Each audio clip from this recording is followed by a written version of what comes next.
Hi hello welcome to 24/7 news TV. నేను మీ పరిటాల మూర్తి. India Pak సరిహద్దులు అయితే ఒక విధ్వంసాన్ని సృష్టిస్తున్నాయనే చెప్పుకోవాలి. శ్రీనగర్ ఎయిర్పోర్ట్ మీద కూడా దాడి అనేది జరిగింది. మనందరం కూడా చూస్తున్నాం. చాలా చోట్ల యుద్ధ వాతావరణం అయితే కనపడుతుంది భారతదేశంలో. ధర్మశాలలో ఐపీఎల్ మ్యాచ్ రద్దు అవ్వడం కూడా మనం చూసాం. సో ఈ నేపథ్యంలో కొన్ని కామెంట్స్ కొంతమంది యాంకర్స్ కానీ కొంతమంది వేరే మీమ్స్ కానీ రావడం అనేది చాలా అంటే చాలా దౌర్భాగ్యమనే చెప్పాలి. సో అసలు ఎందుకు ఇలా జరుగుతుంది? ముఖ్యంగా రాధిక యాంకర్ మనం చూసాము. సో ఆమె అగ్రెసివ్గా స్టూడియోలో మాట్లాడడం, సో దీని మీద ఒక చర్చను లేవనెత్తడం ఇవన్నీ కూడా చేశారు. అసలు ఎందుకు ఈ పరిణామాలు చోటు చేసుకుంటున్నాయి అనేది దీని మీద చర్చించేందుకు మనతో పాటు సీనియర్ జర్నలిస్ట్ రామదుర్గం మధుసూదన్ గారు ఉన్నారు. సార్ని అడిగి అనేక అంశాలు చర్చిద్దాం. నమస్తే సార్. నమస్తే అండి. సార్, ఈ రాధిక బాధ ఏంటి సార్? ఫస్ట్ చెప్పండి. అసలు ఆమె పాకిస్తాన్ మీడియాలోన I think she journalist anchor. So తను ఒక వీడియో రిలీజ్ చేసింది. ఏంటంటే ఆవేశం వ్యక్తం చేస్తూ సెలబ్రిటీస్ అంటే దేశం ఇంత కష్టంలో ఉంటే, దేశం యుద్ధంలో ఉంటే సెలబ్రిటీస్ మీరందరూ కూడా ఏమైపోయింది, మీకు ఎందుకు నోరు మూసుకున్నారు, దేశం తరఫున ఒక్క మాట మాట్లాడడం మీకు చేత కాదా, మీకు సిగ్గు లేదా, షేమ్ ఆన్ యూ అనేటట్టుగా మాట్లాడింది. నిజమే, ఆమె తరఫు నుంచి చూస్తే ఆమె దేశం కోసం ఆమె మాట్లాడింది, మనం తప్పు పట్టాల్సిన అవసరం లేదని అనిపిస్తుంటుంది. కానీ ఆమె ఇంత మాట్లాడినా కూడా ఆ దేశంలో ఉండే ప్రజలకు ఎందుకు రక్తం మరగట్లేదు, వారు ఎందుకు ఆవేశానికి లోను కావట్లేదు? ఎందుకంటే పాక్ తప్పు చేస్తోందని పాక్ పౌరులకు కూడా తెలుసు. ప్రజలే చెప్పారు. ప్రభుత్వమే గుడ్డిగా మారిపోయింది. ప్రభుత్వం గుడ్డిగా మారిపోయింది. పాక్లో ఉన్న ఈవెన్ కొంతమంది రాజకీయ నాయకులకు కూడా తెలుసు. ఒక ఎంపీ ఉన్నాడు, ఆయన పేరు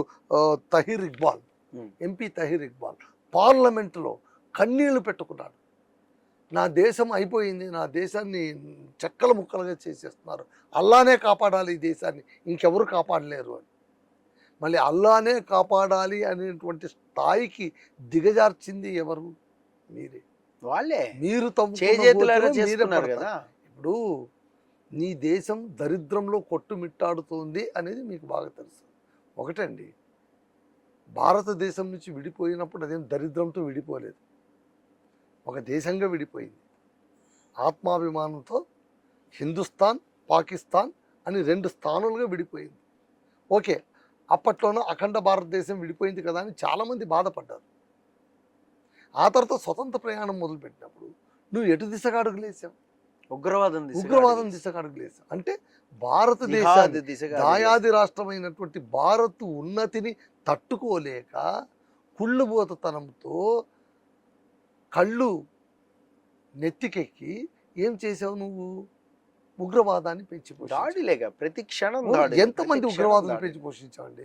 లష్కర్ తోయిబా కావచ్చు, జైషా వాళ్ళు కావచ్చు, వీళ్ళందరినీ నువ్వు పెంచి పోషించావు. పెంచి పోషించి ఏం చేశావు? నిన్ననే ఒక వార్త చదివాను నేను. వాళ్ళు ఎంత పెంచి పోషించారంటే, ఒక్క ఉగ్రవాదిని తయారు చేయడానికి $10 లక్షల ఖర్చు చేస్తుంది. $10 లక్షల. నీ దేశం అడుక్కు తింటోంది, ఆకలితో చచ్చిపోతోంది, ఎత్తుకు తింటోంది. సిగ్గు లేదా నీకు? ఒక ఉగ్రవాది పైన 10 లక్షలు ఖర్చు పెట్టి తయారు చేయడానికి. తయారు చేసి ఎవరి పైన మూసిగొలుపుతున్నావు నువ్వు? అగ్రదేశాల మీద, భారత్ మీద, వీళ్ళు కుదిరితే అమెరికా మీద. అంటే నువ్వు బాంబు చేతిలో పెట్టుకొని, అంటే నువ్వు అన్నం తయారు చేసుకోకుండా, ఆహారాన్ని తయారు చేసుకోకుండా, ఆవేశాన్ని తయారు చేసుకుంటున్నావు, ఉగ్రవాదుల్ని తయారు చేసుకుంటున్నావు. నీవు పెంచిన పాము నిన్నే కాటేసింది. వాళ్ళ నువ్వు అంటించిన నిప్పు నీ ఇంటికి అంటుకుని. ఇప్పుడు రాధిక విషయానికి వస్తే మనకి ఆమె మీడియా ముఖంగా షేమాని ఎందుకు మాట్లాడాలి? ఇప్పుడు ఆమె ఏమంటుంది, మీరు ఎందుకు స్పందించట్లేదు, మన దేశం కష్టాల్లో ఉంది, ఎందుకు స్పందించాలి? ఓకే, ఆ దేశ పౌరురాలిగా ఆమెకు హక్కు ఉండొచ్చు. నా దేశ సెలబ్రిటీస్ ఎందుకు స్పందించట్లేదని. నువ్వు ఇంత అరిచినా ఎందుకు స్పందించట్లేదు? భయపడి, నంబర్ వన్ భయపడి. ఎందుకంటే పాకిస్తాన్లోనే ఇవాళ ప్రతి పౌరుడు కూడా కాళరాత్రిగా గడిపాడు. నిన్న రాత్రి సజీవ ఉదాహరణ. రాత్రి 9 గంటల నుంచి తెల్లారుజామున 4:30-5 గంటల దాకా కునుకు లేని రాత్రులు గడిపారు వాళ్ళు. దానికి కారణం ఏంటి? మీ దేశం కవ్వించబట్టే కదా. జైసల్మార్లోన నువ్వు హెయిర్ అటాక్ చేయడం మొదలుపెట్టావు, ఆత్మాహుతి ద్రోణుల్ని పంపించావు, జలంధర్ దగ్గర పంపించావు, అన్ని చోట్ల అంటే ఎక్కడైతే ఆర్మీ స్థావరాలు ఉన్నాయో వాటిని నువ్వు టార్గెట్ చేసుకున్నావు. 16 నగరాలను నువ్వు టార్గెట్ చేసుకుని నువ్వు యుద్ధ దాడికి దిగినావు. అంటే నీ ఉగ్రవాద స్థావరాలను సమూలంగా నరికేసినందుకు, 100 మందిని చంపినందుకు ప్రతిగా ఇవాళ నువ్వేం చేస్తున్నావు? పౌరుల్ని చంపాలని చూస్తున్నావు. That is the tragedy of Pakistan. మొదటి నుంచి కూడా మీరు గమనించండి, ఇండియా ప్రపంచ దేశానికి చెప్తున్నది ఒకటే, ప్రతి దాడి చేస్తున్నాము, అవర్స్ ఈజ్ రిటాలియేషన్. మాది ప్రతి దాడే తప్ప దాడి కాదు. దాడి చేసింది ఎవరు? నువ్వు. దాడి చేసే ముందు వెనుక ముందు చూసుకోనక్కర్లే. నేనేంటి, నా శక్తి ఏంటి? చైనా యుద్ధ విమానాలు నమ్ముకొని నువ్వు యుద్ధంలో దిగావు, అవి తుస్సుమన్నాయి. చైనా పీసులు అంతే కదా, చైనా పీసులు అయిపోయింది. వాడేముంది, కోటి మార్కెట్లోనూ డూప్లికేట్లు అమ్మినట్టు అమ్మి పడుతుంది. ఏమైంది నీ బతుకు? బస్ స్టాండ్ అయిపోయింది నీ బతుకు. బ్యాటరీ యుద్ధ విమానాలు అయిపోయింది, బొమ్మలు అయిపోయినవి. ఆ బొమ్మల్ని పట్టుకుని నువ్వు యుద్ధంలోకి దిగుతావా? అంటే ఒక చైనాని నమ్ముకోవడం, అమెరికా ఏమైనా సపోర్ట్ వస్తుందేమో అని చూడడము, చైనా నా దగ్గర ఉంది కదా అని అనుకోవడము, మరికొన్ని ముస్లిం దేశాలు నాకు తోడుగా వస్తాయి కదా అనుకున్నాం. వాళ్ళు వస్తారు వీళ్ళు వస్తారు అని అనుకోవడమే కానీ నీవేమై ఉన్న నీ శక్తి ఏంటిది ఏ రోజైనా నువ్వు ఆలోచించుకున్నావా? తెచ్చి పెట్టుకున్న బలమే కానీ నీ సొంత బలం ఎక్కడ ఏడ్చింది నీకు? సొంత బలం లేని వాడికి నీకు ఇంత విర్రవీగుడు ఎందుకు? కాబట్టి ఇక్కడ రాధిక మాటల్లో అర్థం లేదు. అందుకే భారతదేశం అందరూ విరుచుకుపడతారు. పైగా ఏంటి, అక్కడ మీడియా గురించి మాట్లాడేటప్పుడు మనం ఆలోచించాల్సింది, ఎన్ని ఫేక్ న్యూస్లు పబ్లిష్ చేస్తున్నారు తెలుస్తున్న వాళ్ళు. మొత్తం ఫేక్ న్యూసే, మొత్తం ఫేక్ న్యూసే. ఇక్కడ చూడండి వాళ్ళు ఏం చేస్తున్నారు, ఫేక్ క్యాంపెయిన్. సార్ దాని గురించి మాట్లాడదాం. అయితే ఇప్పుడు ఇక్కడ తెలుగు వీర జవాన్ అంటే ఒకటి అది బాధ. అంటే చూడండి ఈ రకంగా మీరు గమనించండి, ఒక మూర్ఖత్వపు పని వల్ల, ఒక అనాలోచిత నిర్ణయం వల్ల, ఒక్క అహంకార ధోరణి వల్ల, ఒక అజ్ఞానం వల్ల, పాకిస్తాన్ అనేటువంటి ఆ కుక్క అజ్ఞానం వల్ల ఇవాళ అందరూ బాధపడుతున్నారు. పాకిస్తాన్ ఒకటే కాదు, ఆమె రాధిక, ఆమెమో బిత్తిన ముత్తైదులాగా కూర్చొని ఆమె కబుర్లు పోసుకొని కబుర్లు చెప్తోంది. ఆమె షేమాన్యు, ఎవరు స్పందించరా? ఎందుకు స్పందిస్తారు నీకు? నువ్వేమంత మహత్కార్యం చేసావని?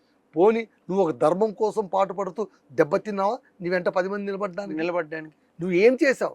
సిగ్గులేని పని చేశావు నువ్వు. నీ వెంట ఎవరు ఉండరు, అనాథమైపోతావు. ఇప్పుడు ఈరోజే మీరు రాసి పెట్టుకోండి, పాకిస్తాన్ అనాథగా మిగిలిపోతుంది ప్రపంచ పటంలో. ఎవ్వరూ దానికి సపోర్ట్ చేయరు. ఈరోజు సపోర్ట్ చేస్తున్నామని ఊరిస్తున్నటువంటి చైనా కూడా పాకిస్తాన్ పైన ప్రేమతో కాదు. అమెరికా ఇవాళ ఏమనింది, మీ ఇద్దరు తెలుసుకోండి, మాకు సంబంధమే లేదు అనుకుంటే వాళ్ళు ఇన్వాల్వ్ కావచ్చు కదా, ఇన్వాల్వ్ కాలేదు. మీ ఆయుధాలు వదలమని కూడా మేము చెప్పమనేసారు వాళ్ళు. అవును, మీ ఆయుధాలు మీరు వాడుకోండి, మీ ఇష్టం. సో అమెరికా సైలెంట్ అయిపోయింది. రష్యా ఏమో ఇండియాకి సపోర్ట్ అని ఇస్తుంది, ఇజ్రాయెల్ ఇండియాకి సపోర్ట్ ఉంటుంది, చైనా నీకు సపోర్ట్ అయింది, దాని బతికేంటో అర్థమైపోయింది. జపాన్ కూడా ఇండియాకి సపోర్ట్. అంటే ఏంటి, ధర్మం ఎక్కడ ఉందో అక్కడే ప్రపంచమంతా నిలుస్తుంది. ఒకరోజు ఆలస్యం కావచ్చు కానీ ధర్మమే నిలుస్తుంది. అంటే ఇప్పుడు వాళ్ళకి ఆ మాత్రం అంటే ఓకే, ఇన్స్పిరేషనల్ గా వాళ్ళకి ఇప్పుడు మీరు అన్నారు ఆమెకి ఆ హక్కు ఉంది, మోటివేట్ చేసే హక్కు ఉంది, కానీ ఒక నైతికత ఉండాలి కదా. ఇప్పుడు నీ దేశం పట్ల నీకు ప్రేమ ఉండదు, కానీ నీకు ఒక నైతికత ఉండాలి కదా. నీకు నైతికత లేకపోతే ఎట్లా? ఇప్పుడు నా దేశం ఇప్పుడు అదే సమస్య. నగర పౌరుల వరకు మీరు గమనించండి, ఇండియా పాకిస్తాన్ మధ్య ఉన్న వైరుధ్యం ఇక్కడ మనకు స్పష్టంగా గమనించండి. పాకిస్తాన్ అవినీతి కూపంలో కూరుకుపోయి దరిద్రమైన పనులు చేస్తున్న అక్కడున్న సెలబ్రిటీలు ఏమంటున్నారు, మేధావర్గం జర్నలిస్టులందరూ ఏమంటున్నారు, మా దేశం కోసం మీరు పోరాడాలి, ఎందుకు మీరు మాట్లాడాలి? ఇదే మన దేశంలో మేధావులు అనేటువంటి కొంతమంది మూర్ఖులు మన దేశాన్ని విమర్శిస్తున్నారు. ఎంత దుర్మార్గం అది వేరే కాదు చెప్పేది. యాక్చువల్గా అంత ఇప్పుడు ఏంటంటే రాధిక వీడియో విషయానికి వస్తే అక్కడ మోటివేట్ చేయడం కానీ కొంతమంది వాళ్ళ నగర పౌరుల వరకు కూడా మనం వెళ్తున్నాం చెయ్యలేమండి. నగర పౌరుల దాకా మనం భీతి అనేది ఉంటుంది కదా. నగర పౌరుల దాకా భారతదేశం వెళ్ళట్లేదు. ఆర్మీలనే ఆసరగా చేసుకొని యుద్ధం చేస్తోంది. ఆ సమయంలో అటు ఇటుగా తగులుతుంది, తగలకుండా ఎలా ఉంటుంది? ఈరోజు నువ్వు ఎంతమంది సివిలియన్ని నువ్వు ఇండియాలో చంపలేదు? పాకిస్తాన్ బార్డర్లోనే 16 మందిని చంపి పడేసావు నిన్న ఒక్కరోజు, ఉక్రోషం తట్టుకోలేక. ప్రతిరోజు ఎంతమంది చచ్చిపోతుందో మీకు తెలుసు. అంతెందుకండి, యుద్ధం రాకముందు 26 మందిని పొట్టలు పెట్టుకుని ఆ దేశం ఏం మాట్లాడుతుందండి? ఇవాళ 26 మంది చనిపోకుండా ఉండింటే యుద్ధం వచ్చేదా? ఎంత స్థానం అని ఉంటుంది మనిషికి. కాబట్టి రాధిక అంటే అది వృథా ప్రయాస, దానివల్ల నా 50 ఉపయోగం లేదు. ఇక మీరు అన్నట్టు మురళీధరన్, మురళీ నాయక్ పాపం అనంతపురం జిల్లా కుర్రాడు. అనంతపురం జిల్లా పుట్టపర్తి జిల్లా, ఆ తర్వాత పుట్టపర్తి జిల్లాలోన ఇది గోరంట మండలంకి సంబంధించిన వ్యక్తి. కళ్ళితాండాలోన ఆయన ఉన్నాడు. పాపం ఆ అబ్బాయి చనిపోయాడు. చనిపోతారు మళ్ళీ చెప్పండి మళ్ళీ. ఆ తల్లి గర్భశోకాన్ని ఎవడు తీర్చగలడు? ఒక ఆనందం ఉంది, దేశం కోసం నా కొడుకు చనిపోయాడని. నిజమే, దేశం రక్షణ కోసమే మురళీ నాయక్ చనిపోయాడు. కానీ ఆ దేశం పైన ఏ దుర్మార్గపు ఆలోచన లేనటువంటి యుద్ధంలోన ఇతడు ఆహుతయ్యాడు. మళ్ళీ ఆ ప్రాణాలని పాక్ తిరిగి తెచ్చివ్వగలదా? నువ్వు ఉగ్రవాదులు చనిపోతే కన్నీరు మున్నీరు అవుతున్నావే, మరి సుశిక్షితమైన సైనికులను మేము పోగొట్టుకుంటున్నాం. మేమేమని అనలేదు, మేమెంత బాధపడాలి? మామూలుగా కాదండి, నేను చెప్తున్నాను కదండి. మున్ముందు అసలు పాకిస్తాన్ పరిస్థితి ఎట్లుంటుందంటే ఎవరితో చెప్పుకోలేక తనలో తాను కుమిలిపోయే పరిస్థితి పాకిస్తాన్కి వస్తుంది. చూద్దాం సార్ అది ఏం జరుగుతుంది అనేది. సో ఇది రాధిక అయితే వీడియో అనేది సెన్సేషనల్ అవుతుంది, ఇప్పుడు వైరల్ అవుతుంది. సో అదైతే ఖచ్చితంగా వాళ్ళ దేశానికి ఆవిడ సపోర్టింగ్గా అదిగా మాట్లాడిన ఒక నైతికత ఉండాలి అనేది సో అనలిస్టులు కూడా చెప్తున్నారు. సో మరో అంశంతో మళ్ళీ కలుసుకుందాం.